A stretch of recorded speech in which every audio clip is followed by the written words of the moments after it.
Setelah di Peniel, penanggulangan yang diterima Yakub dari Allah itu lebih banyak daripada yang lalu-lalu. Jadi pengalamannya itu makin banyak. Boleh dikatakan Yakub adalah orang yang mengalami banyak penderitaan. Tapi penderitaan demi penderitaan yang dialami oleh Yakub itu bukan lagi hijau.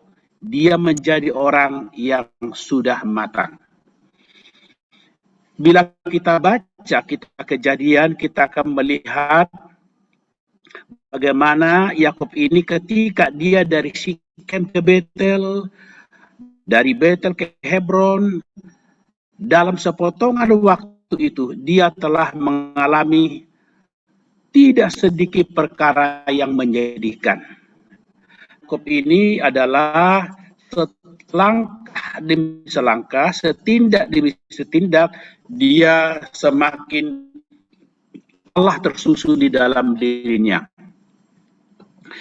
Di Kejadian pasal 34 kita melihat bagaimana Yakub itu khawatir ya akan orang-orang bangsa di situ, yaitu orang Sikem yang akan sehingga kalau akan mengadakan pembalasan maka seisi Yakub dan keluarganya itu ini akan mendapatkan celaka. Inilah kesulitan yang dialami Yakub. Ayat 30 pasal 34 mengatakan, Yakub berkata kepada Simeon dan Lewi, kamu telah mencelakakan aku dengan membusukkan namaku kepada penduduk negeri ini, kepada orang Kanaan dan orang Feris. Padahal kita ini hanya sedikit jumlahnya. Apabila mereka bersekutu melawan kita, tentulah mereka akan memukul kita kalah. Dan kita akan dipunahkan, aku beserta seisi rumahku. Ini adalah pengalaman yang dialami oleh Yakub. Dia sudah semakin tua, tapi penderitaan persoalan hidup yang dialami masih terus bertubi-tubi terjadi. Ya, dipelopori oleh dua anaknya Simeon dan Lewi mengadakan pembalasan kepada orang-orang Sikem karena perbuatan yang tidak pantas bagi mereka kepada saudara perempuan mereka. Kemudian kita melihat juga setelah dari Peniel ini kita melihat juga bagaimana Yakub ini dia pulang ingin sebenarnya berjumpa dengan ibunya. Saudara-saudari, kita tahu adalah Yakub itu dia harus pergi merantau, dia harus pergi berkelana, dia harus meninggalkan rumah orang tuanya. Padahal dia adalah anak mami yang disayang oleh ibu. Tapi dia harus meninggalkan rumah orang tuanya adalah karena dibantu oleh ibunya. Dibantu oleh ibunya supaya dia mendapatkan berkat hak kesulungan dari ayahnya. Hak kesulungan sudah diperoleh dari Esau. Sekarang berkat itu pun diperoleh pula dari bapaknya dibantu oleh mamahnya. Mamahnya ini, ibunya sangat begitu peduli kepada Yakub dan Yakub begitu dekat dengan ibunya. Sekarang dari perantauan dia pulang. Pulang telah pergi dia sendiri, sekarang pulang sudah begitu banyak. Dengan tangan kosong dia pergi, dengan tangan berisi dia kembali. Bukan hanya ada istri-istri dan anak-anak, banyak ternak kambing domba yang dia peroleh. Tentu seorang anak demikian ingin berjumpa dengan ibunya, tetapi jangankan dengan ibunya, berjumpa inang pengasuh pun sudah sulit. Kita melihat di sini dia tidak melihat ibunya. Namun kalau ada inang pengasuh ibunya, itu dapat sedikit menghibur hati. Karena dari inang pengasuh ini tentu akan bisa bercerita dahulu adalah Ribkah itu, mamanya Yakub, ketika ditinggal oleh Yakub itu bagaimana kondisinya. Inang pengasuh akan bisa bercerita kepada Yakub dan itu sedikit akan melipur lara bagi Yakub. Tetapi tidak disangka, inang yang mengasuh ibunya pun meninggal. Betapa sedihnya Yakub di Betel. Kejadian 35:8 mengatakan ketika Deborah, inang pengasuh Ribkah, mati, Dikuburkanlah ia di sebelah hilir Betel, di pohon besar yang dinamai orang pohon besar penangisan. Jadi dari sini kita tahu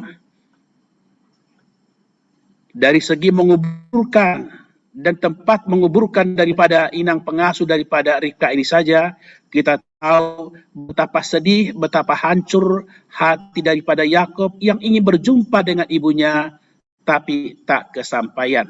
Bahkan inang pengasuh pun sudah tiada lagi. Ini tentu adalah sesuatu garapan Roh Kudus di dalam diri Yakub.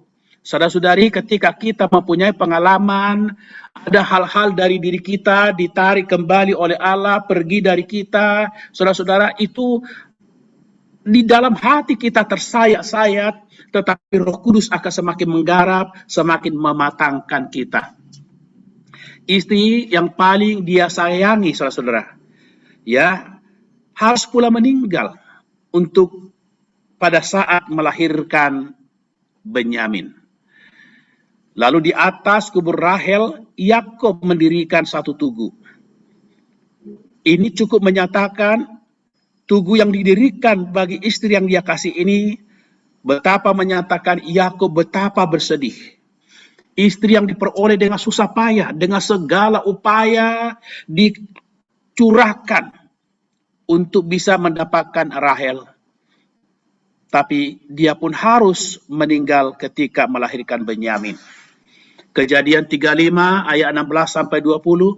Sesudah itu berangkatlah mereka dari Betel. Ketika mereka tidak berapa jauh lagi dari Efrata, bersalinlah Rahel, dan bersalinnya itu sangat sukar. Sedang ia sangat sukar bersalin, berkatalah bidan kepadanya, "Janganlah takut, sekali ini pun anak laki-laki yang kau dapat." Dan ketika ia hendak menghembuskan nafas, sebab ia mati kemudian, diberikannya nama Ben-Oni kepada anak itu. Tetapi ayahnya menamainya Benyamin. Demikianlah Rahel mati, lalu dikuburkan di sisi jalan ke Efrata, yaitu Bethlehem. Yakub mendirikan tugu di atas kuburnya, itulah tubuh kubur Rahel sampai sekarang. Jadi kita melihat di sini, saudara-saudari, betapa kita melihat pengikisan demi pengikisan, penanggulangan demi penanggulangan dialami oleh Yakub ini.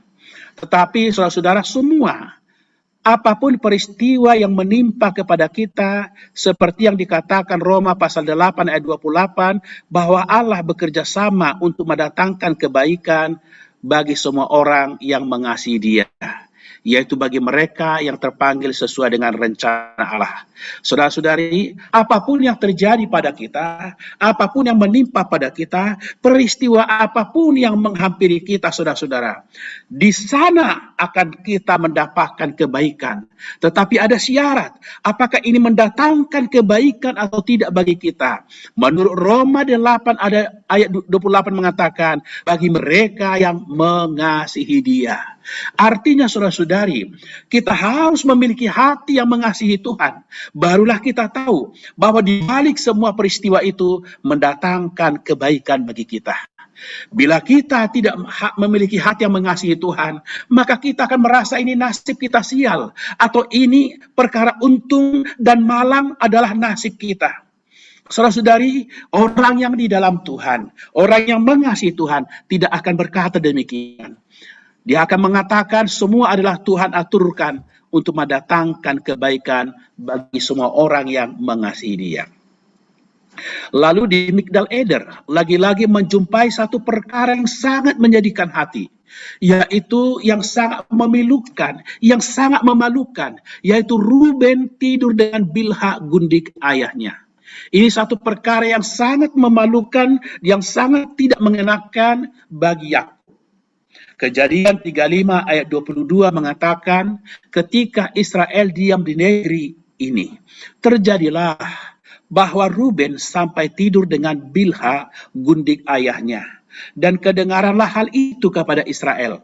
Adapun anak-anak lelaki Yakub 12 orang jumlahnya. Saudara-saudari, sampai adalah Ruben menaiki petiduran daripada ayahnya itu perkara yang sangat memalukan. Tetapi sekali lagi saudara-saudari, perkara ini akan menyayat. Perkara ini akan mensayat-sayat daripada hati Yakub. Orang yang bernama Yakub si perampas ini, Yakub si penggulat ini, dia berubah menjadi Israel atau pangeran Allah. Dulu yang suka merampas ini, merampas itu, sekarang banyak dari dirinya dilucuti. Banyak malu yang harus dia tanggung. Banyak ketakutan dan derita yang harus dihadapi. Tetapi peristiwa demi peristiwa itu membawa Yakub semakin matang di dalam rohani. Saudara-saudari, malam ini kita akan membahas 6 subtopik ini. Yang pertama, kita akan melihat Yakub yang menjadi tenang. Di dalam Kejadian pasal 34 sampai 40, kalau kita melihat 14 pasal terakhir menunjukkan bahwa setelah Yakub menjadi Israel, dia mengemban gambar Allah melalui Yusuf dan melaksanakan kekuasaan Allah. Jadi Yakub ini adalah menyatakan gambar Allah dan Yusuflah yang menyatakan kekuasaan Allah. Untuk ekspresi dan kekuasaan Allah diperlukan kematangan. Jadi Yakub sampai satu tingkat dia udah matang. Seperti manusia diciptakan menurut gambar dan rupa Allah adalah agar mengekspresikan Allah dan berkuasa mewakili Allah. Dan ini terjadi pada diri Yakub. Hingga akhirnya dia sudah matang. Terjadi pada diri Yakub. Dia adalah mengekspresikan Allah sebagai gambar Allah. Dia juga adalah berkuasa bagi Allah melalui Yusuf. Pasal 37 kita melihat di sana Yakub mulai mengundurkan diri. Ada kalanya dia datang ke depan mengucapkan beberapa kata, ada kalanya dia datang ke depan melakukan satu perkara. Tetapi waktu-waktu yang biasa dia mundur ke belakang, dia telah menjadi orang yang tenang. Pada masa tuanya Yakub menjadi orang yang tenang. Yakub tidak lagi aktif berdasar dirinya. Yakub dulu yang suka gerasa rusuk, yang suka merampas, yang suka menang sendiri, yang selalu dia harus tampil. Tetapi sampai di sini dia menjadi orang yang tenang. Ini menyatakan kematangan Yakub. Tentunya ini bukan berarti bahwa sejak itu Yakub tidak bekerja lagi berdasarkan kehidupan alamiahnya. Sejak dia meninggalkan rumahnya, dia mengalami banyak sengsara, dia menemui banyak kesulitan. Ketika dia mau kembali, orang yang dia kasihi, orang yang dekat dengan dia, orang selain itu, di Sikem, anak perempuannya yang bernama Dina dinodai. Ruben, anak sulungnya, menodai tempat tidurnya. Tetapi setelah melalui kesulitan demi kesulitan ini, sedikit demi sedikit, Yakub dibawa semakin matang. Yakub dibawa semakin pak Allah. Yang kedua kita melihat bahwa Yakub yang penuh dengan kasih. Yakub bukan hanya sekadar makin tenang, tapi Yakub juga kita melihat makin penuh kasih. Ketika anak-anak Yakub pergi menggembala domba, lalu Yakub mengutus Yusuf untuk melihat mereka. Ini artinya apa, saudara-saudara? Ini artinya adalah bahwa adalah sebagai orang tua memperhatikan anak-anaknya. Sebagai orang tua yang penuh kasih merawat orang-orang muda. Dia takut kalau anak-anaknya di luar sana menghadapi bahaya. Apa yang terjadi dengan anak-anaknya ketika menggembala domba di sana? Oh, karena itu Yusuf untuk melihat mereka apa yang terjadi di sana. Namun di luar dugaan dia, malah yang terjadi Yusuf terjual. Kejadian 37 ayat 33 mengatakan, ketika Yakub memeriksa jubah itu, ia berkata, ini jubah anakku, binatang buas telah memakannya, tentulah Yusuf telah diterkam. Karena Yusuf ini yang disayang oleh orang tuanya. Karena Yusuf ini yang sering bermimpi. Karena itu saudara-saudaranya iri kepada Yusuf. Ketika Yusuf datang memperhatikan mereka, mereka mengambil Yusuf itu, wah dijual lah. Tapi diberikanlah kabar bohong kepada Yakub bahwa dia diterkam binatang buas. Coba lihat, disuruh periksa jubahnya yang tadi telah dilumuri dengan darah binatang. Maka ketika melihat jubah itu adalah Yakub mengatakan, ini adalah jubah anakku, tentulah Yusuf telah diterkam.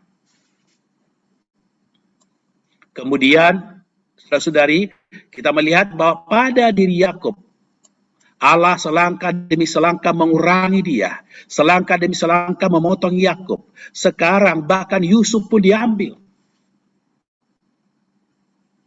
Yusuf adalah anak yang lahir dari Rahel, istri yang sangat dia kasihi. Itu pun diambil. Rahel sudah tidak ada, Yusuf pun sekarang diambil. Setaunya Yakub, dia adalah dimakan binatang buas. Sekali lagi Yakub di tangan Allah mengalami pemberesan. Yakub diasah karena Allah ingin membuat dia menjadi seorang yang penuh kasih, menjadi seorang yang penuh dengan simpati. Saudara-saudari, seringkali kita mengalami berbagai peristiwa, seolah-olah hati kita makin hancur, makin banyak kesulitan. Saudara-saudara, apa ini? Supaya kita mengalami, sehingga kita terhadap orang makin penuh simpati, makin penuh belas kasih. Terhadap orang kita tidak berani lagi menuding-nuding orang. Terhadap orang kita tidak lagi menyatakan keadilan kebenaran. Melainkan ketika ada orang mengalami persoalan hidup, kita mampu bersimpati kepadanya. Bila kita tidak mengalami persoalan-persoalan dalam diri kita, kalau kita tidak pernah ditanggulangi, kalau tidak pernah hancur diri kita, bagaimana mungkin kita bisa bersimpati kepada orang yang hatinya hancur? Bagaimana mampu kita, saudara-saudara, melihat orang lain dan berbelas kasih kepada mereka, sementara kita tidak pernah mengalaminya? Orang yang pernah sakit gigi, barulah bisa bersimpati kepada orang yang sakit gigi. Kejadian 37 ayat 34 sampai 35 mengatakan, dan Yakub mengoyakkan jubahnya, lalu mengenakan kain kabung pada pinggangnya, dan berkabunglah ia berhari-hari lamanya karena anaknya itu. Sekalipun anaknya laki-laki dan perempuan berusaha menghibur dia, tetapi ia menolak dihiburkan, serta katanya, tidak, aku akan berkabung sampai aku turun mendapatkan anakku ke dalam dunia orang mati. Demikianlah Yusuf ditangisi oleh ayahnya. Tangis dan kabung daripada Yakub terhadap Yusuf cukup menunjukkan betapa Yakub sangat mengasihi Yusuf. Betapa hancur hati Yakub ketika Yusuf tidak ada lagi. Tetapi saudara-saudara, barang yang Tuhan tarik balik, dirinya lah pengganti. Apakah kita mau? Biarlah dawai hati kita ini Tuhan petik, agar melantunkan musik yang merdu. Saudara-saudara, semakin kita digilas demikian, maukah kita berkata, Tuhan, asal Engkau dipermulia, salib berat kupikul juga. Poin yang ketiga, Yakub yang lemah lembut. Dia tenang, penuh kasih, Yakub pun lemah lembut. Ini semua menunjukkan kematangan daripada Yakub. Di sini kita nampak Yakub yang lemah lembut, bukan Yakub yang dahulu. Dahulu yang perampas, dahulu yang tidak mau kalah, dahulu yang begitu licik. Di sini ada seorang yang hidup di bawah tangan Allah, yang melewati sehari demi sehari kehilangan kehidupan alamiahnya. Di depan Allah, dia menjadi orang yang lembut. Di hadapan Allah, dia menjadi orang yang penuh dengan kasih. Kejadian 42 ayat 36 mengatakan, dan Yakub ayah mereka berkata kepadanya, Kamu membuat aku kehilangan anak-anakku. Yusuf tidak ada lagi. Simeon tidak ada lagi. Sekarang Benyamin pun hendak kamu bawa juga. Aku inilah yang menanggung segala-galanya. Waktu ini saudara-saudara, Yakub tidak tahu kalau Yusuf telah menjadi mangku bumi di Mesir. Dan Yusuf adalah ingin supaya Benyamin dibawa. Sekalipun Yusuf saudaranya. Tetapi adalah sekarang betapa hancur, betapa sedih hati daripada Yakub. Istrinya Rahel sudah nggak ada. Oh, anak yang lahir dari istrinya, yaitu Yusuf pun sudah nggak ada. Sekarang Benyamin pun harus diambil. Inilah diri daripada Yakub. Sekarang Yakub, saudara-saudara, Yakub ini menjadi orang yang harus merelakan orang-orang yang dia kasihi.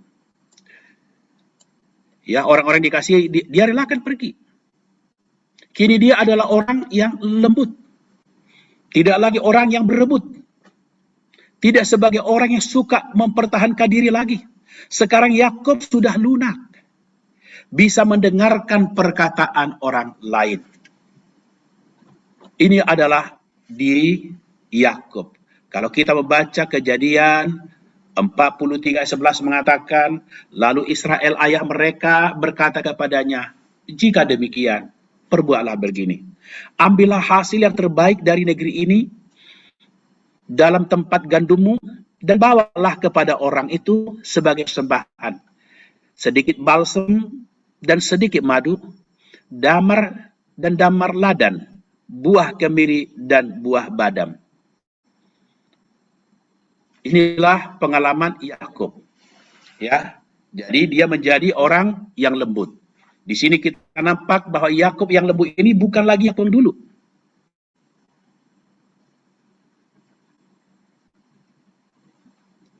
Yakub berkata lagi gimana? Dan Yakub ayah mereka berkata, kamu membuat aku kehilangan anakku. Jadi bukan hanya Yusuf sudah kehilangan, Benyamin pun dia kehilangan, akan dibawa. Dan sekarang Yakub menjadi orang yang lembut, yang mau mendengarkan perkataan orang lain. Kejadian 43 ayat 11 itu tadi, suruh dibawa. Bukan hanya itu saudara-saudara. Dia sekarang mau mengembalikan uang yang salah terbawa.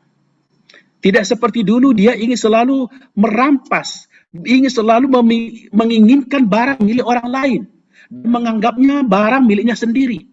Sekarang adalah bahkan uang yang sengaja dikasih Yusuf pun dikembalikan, bahkan disuruh 2 kali lipat, tambah lagi bawaan-bawaan yang lain. Kejadian 43 ayat 12 mengatakan, dan bawalah uang 2 kali lipat banyaknya, uang yang telah dikembalikan ke dalam mulut karung-karungmu itu, haruslah kamu bawa kembali, mungkin itu suatu kekilafan. Oh saudara-saudari, sekarang adalah Israel yang menjadi orang yang lembut. Tidak lagi suka menggagahi barang milik orang. Tidak lagi suka merampas. Bahkan yang dikembalikan, mau dikembalikan 2 kali lipat. Bahkan memberikan tambahan-tambahan. Dia asalnya adalah orang yang pintar. Orang yang sangat licik. Orang yang banyak akal. Kini dia menjadi orang yang demikian lunak. Orang yang demikian lemah lembut. Orang yang demikian penuh kasih.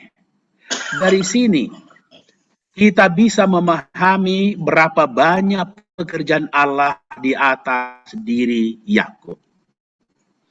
Ayat 14 mengatakan, Allah yang Maha Kuasa kiranya membuat orang itu membiarkan saudaramu yang lain itu beserta Benyamin kembali. Mengenai aku ini, jika terpaksa aku kehilangan anak-anakku, biarlah juga kehilangan. Saudaraku, kita melihat di sini perkataan Yakub, dia bukan lagi orang yang suka mengukuhi pendapat lagi. Dia orang yang sudah mulai lembut, orang yang sudah mulai mendengarkan orang lain, orang yang sudah mau menerima masukan-masukan dari orang lain. Yang keempat, kita melihat Yakub adalah bercahaya. Ya, Yakub makin bercahaya. Dia bukan hanya terang, dia bukan hanya menjadi orang penuh kasih, dia menjadi orang yang lembut. Dia adalah menjadi orang yang bercahaya. Inilah Yakub, saudara. Jadi Yakub ini, kalau kita melihat kelemah lembutan daripada Yakub, kita melihat kematangan daripada Yakub. Di sini kita menjamah satu karakter, suatu kepribadian yang telah melalui ujian dan pembakaran. Sekarang telah ada Roh Kudus menyusun diri Yakub yang tidak dimiliki Yakub dahulu. Dahulu si perampas, si penggulat. Sekarang setahap demi setahap, sehari lewat sehari, satu peristiwa demi peristiwa, membuat Roh Kudus semakin menyusun dirinya di dalam diri Yakub. Sehingga Yakub ini adalah, kita melihat, menjadi orang yang lemah lembut, orang yang penuh kematangan, orang yang berkarakter, orang yang bercahaya. Kejadian pasal 45-28 mengatakan, kata Yakub, cukuplah itu. Anakku Yusuf sudah hidup. Aku mau pergi melihatnya sebelum aku mati. Saudara-saudari, kita melihat di sini adalah Yakub ini sudah tenang. Dia makin bercahaya. Begitu dia dengar anaknya hidup, ketika didengar bahwa Yusuf itu adalah bahkan menjadi mangku bumi di negara orang lain, bahkan dia adalah kepala daripada yang memberikan makanan-makanan itu kepada mereka. Bukan karena itu lalu Yakub langsung melonjak kegirangan. Seperti manusia jiwani, manusia yang belum rohani, manusia yang belum matang, dia akan melompat kegirangan. Kenapa? Karena jiwanya begitu terangsang. Tetapi Yakub, dia menjadi orang yang matang. Saat itu hati Yakub tetap dingin, tetap tenang, tetap cool. Karena ia tidak percaya, karena ia tidak mempercayai mereka.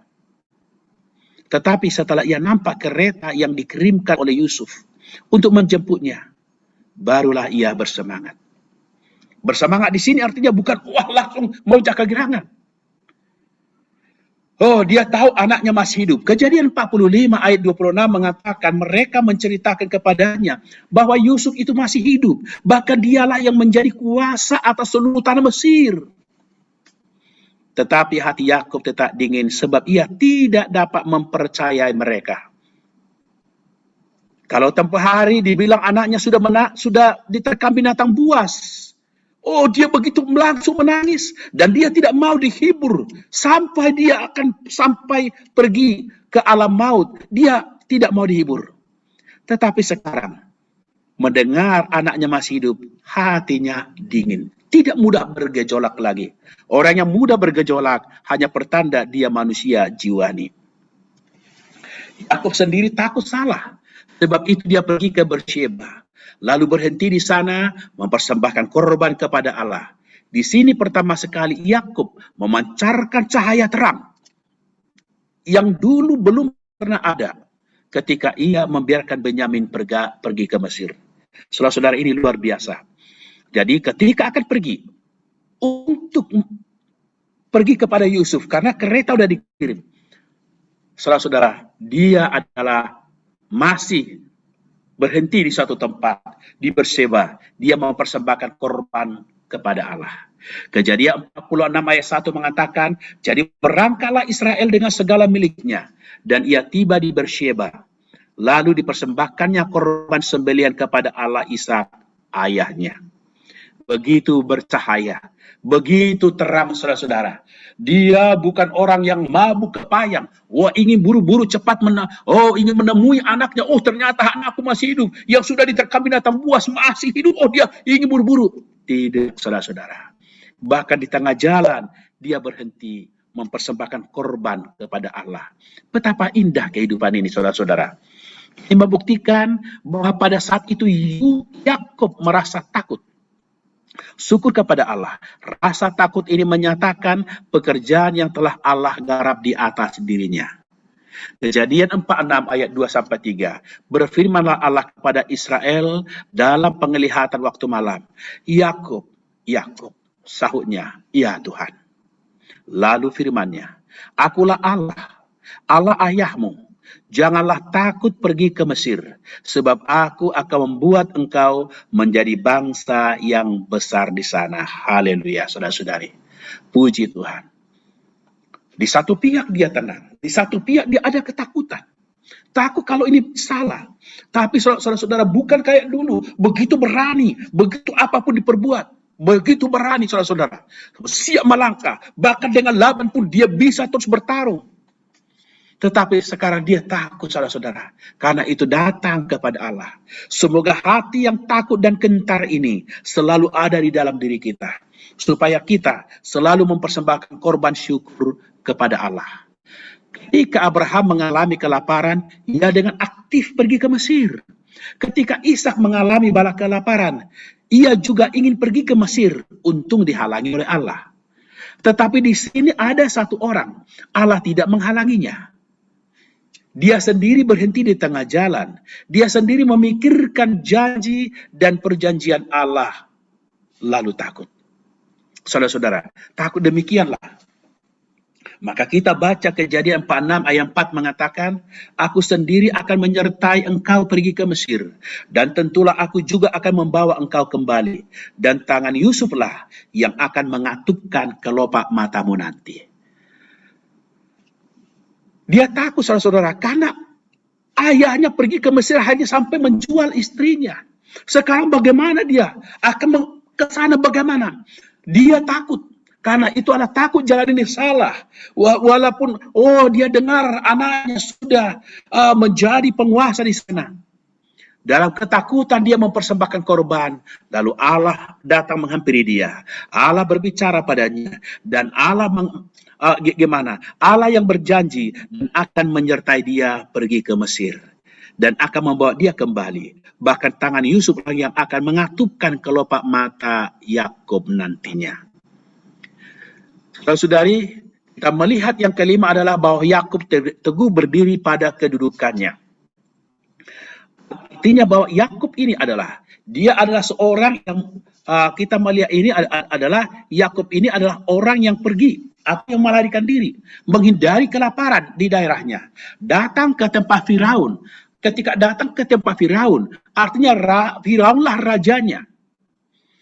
Hal itu berarti apa? Berarti Yakub ini perlu bersandar kepada Firaun untuk mendapatkan makanan.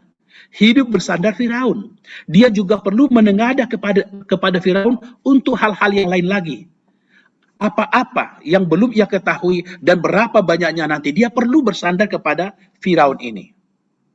Tetapi saudara-saudara, yang terjadi adalah, walaupun demikian, ternyata adalah Yakub ini berada pada kedudukannya, dia adalah sebagai wakil Allah, dia adalah gambar rupa Allah, dialah yang memberkati Firaun.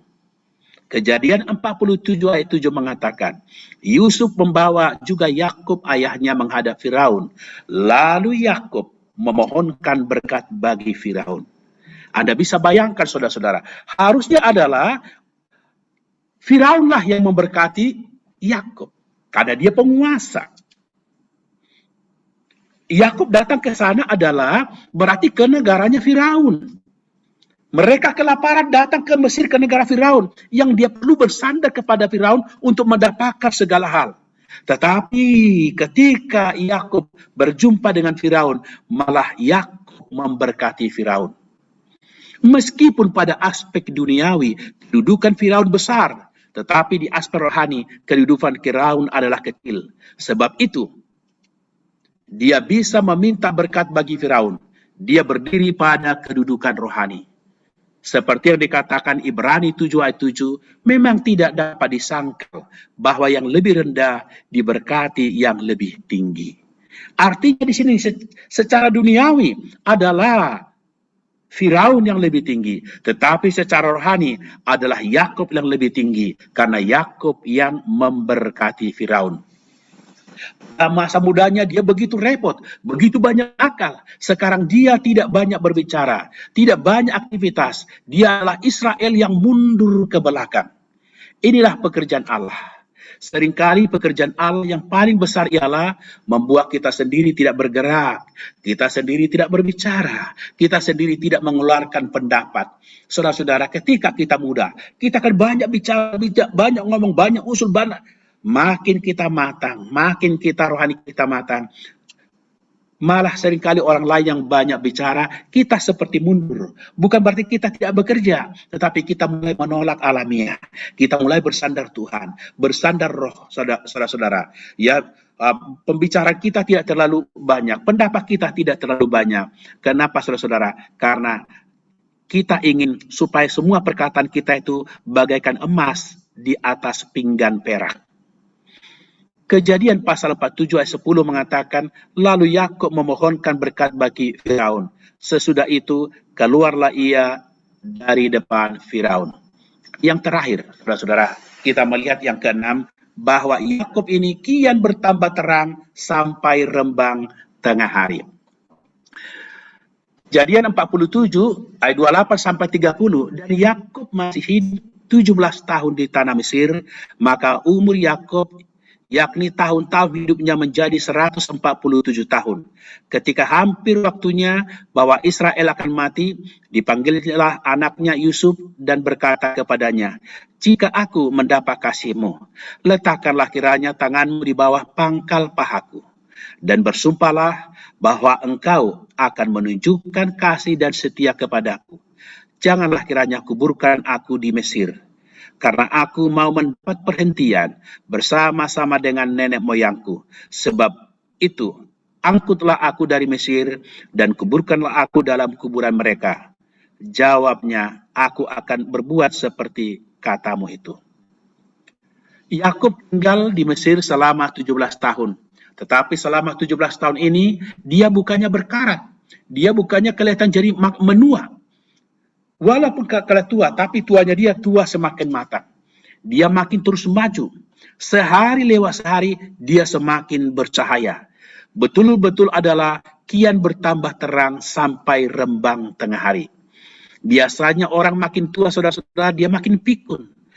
Makin tua, makin tidak jelas. Tetapi dia ini makin tua, makin bertambah terang hingga dunia. Dia bercahaya terang. Boleh dikatakan bercahayanya sampai puncaknya. Semoga Tuhan memberi kita kesudahan yang sama dengan dia. Sampai artinya kita tua pun adalah kita semakin bersinar, semakin bercahaya, semakin matang, semakin penuh dengan berkat, saudara-saudara. Ikatan kita yang sangat berharga kepada orang lain.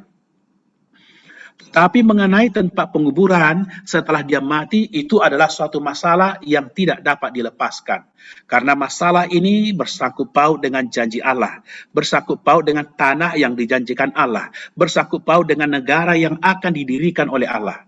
Kini yang dia perhatikan tidak lagi persoalan pribadi, melainkan persoalan yang berhubungan dengan perjanjian antara Allah dengan keluarganya, yaitu persoalan kedudukan Abraham, Ishak dan Yakub dalam kesaksian Allah. Saudara-saudari, bahwa Yakub minta supaya nanti diangkut kembali, dikuburkan bersama-sama dengan keluarganya. Kenapa, saudara-saudara? Karena akan di sana dia mengingat janji Allah. Ya, bahwa Allah akan mendirikan negara di sana. Allah akan mendirikan rumahnya di sana. Maka hati Yakub terkenang akan hal itu. Sekarang yang dia perhatikan bukan kepentingan dia alamiah lagi. Oh, kalau secara alamiah tentu dia ingin di Mesir, saudara-saudara. Tapi adalah karena dia tahu janji Allah. Bagaimana kelak akan baik Allah akan didirikan, kerajaan Allah akan didirikan di tanah yang dijanjikan oleh Allah, maka dia harus ke sana. Maka nanti saudara-saudara, kalau Anda juga membaca kitab Yeremia, ketika raja bertanya, kenapa engkau hatimu sedih padahal engkau tidak sakit? Dia mengatakan, bagaimana hatiku tidak sedih ketika aku mengingat kuburan nenek moyangku. Jadi bukan masalah kuburannya, saudara-saudara. Yang dimaksud di sana adalah tanah perjanjian. Karena negara Israel yang akan didirikan di sana, bait Allah yang akan didirikan di sana. Kita tahu bahwa Yakub ini dia sudah pincang. Karena Peniel bergulat dengan Allah, akhirnya dia dalam hidupnya dia memakai tongkat. Tongkat di satu pihak menyatakan bahwa dia adalah orang yang pincang, di pihak lain juga menyatakan bahwa dia adalah seorang pengembara. Sekarang dia menyembah Allah sambil bersandar pada tongkatnya. Artinya, dia berkata kepada Allah, segala yang engkau perbuat atas diriku, tidak ada satupun yang bukan paling baik. Karena itu, aku mau bersujud menyembahmu. Dengan tongkatnya dia bersujud menyembah Allah, saudara-saudara. Menyaksikan bahwa apa yang Tuhan perbuat selamanya ini adalah yang paling baik dengan dia. Saudara-saudara, Allah tidak pernah salah. Walaupun mungkin kita merasa salah, kita harus tahu bahwa Allah tidak pernah salah. Jalan yang Tuhan tentukan bagi kita selalu benar. Kejadian 47 ayat 31. Kemudian kata Yakub, bersumpahlah kepadaku, maka Yusuf pun bersumpahlah kepadanya, lalu sujudlah Israel di sebelah kepala tempat tidurnya. Ibrani 11 ayat 21. Karena iman, maka Yakub ketika hampir waktunya akan mati, memberkati kedua anak Yusuf, lalu menyembah sambil bersandar kepada tongkatnya. Jadi saudara-saudari, demikian saya akhiri di sini. Nah, kita melihat di sini dia adalah orang yang memberkati cucunya, yaitu anak Yusuf, dengan tangannya terbalik, yaitu tangan kanannya adalah di atas kepala Efraim dan kirinya di atas Manasye. Ketika Yusuf ingin memperbaiki karena merasa itu tidak benar, gitu kan. Tapi apa kata Yakub? Aku tahu anakku. Aku tahu anakku. Artinya apa, saudara-saudara? Bahwa Yakub ini walaupun sudah tua, walaupun gak jelas penglihatannya, tetapi mata batininya jelas. Dia tahu dia akan memberkati siapa. Bukan seperti Ishak, ketika dia matanya sudah gak jelas, mendapat makanan dari anaknya, dia tidak tahu apakah ini Yakub, apakah ini Esau. Dia berkati begitu saja. Tetapi Yakub, dia sudah matang, dia tahu memberkati siapa. Dia memang benar-benar bercahaya sampai rembang tengah hari. Semoga saudara-saudari, kita ini hidup dan pelayanan kita semakin hari kian bertambah terang sampai rembang tengah hari. Artinya hidup kita seperti adalah menyingsingnya fajar. Kita segar tiap hari, menang sampai kita adalah hidup kita rembang tengah hari. Artinya hidup kita tidak pernah namanya senja. Hidup kita tidak pernah namanya itu mau terbenam. Hidup kita berakhir dengan rembang tengah hari. Inilah Yakub. Semoga kehidupan ini juga kita miliki bersama-sama.